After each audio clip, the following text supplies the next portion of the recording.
For this assignment, we are supposed to show what storage structure we are using. I am using Google Docs, which I find is the easiest. This is because it is just like Word, but automatically saves everything for you, so you don't have to remember to save it yourself.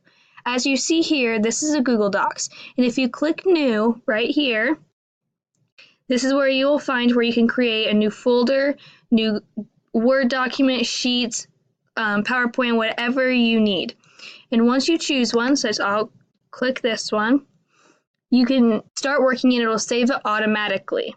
If you are working in a group, this storage structure is great for that. This is because if you go up to the share button, all you have to do is type in their email. So right here, you type in their email, push save, and it sends it to their email, and then you have invited them to join this Google Doc and work out at the same time and together on it.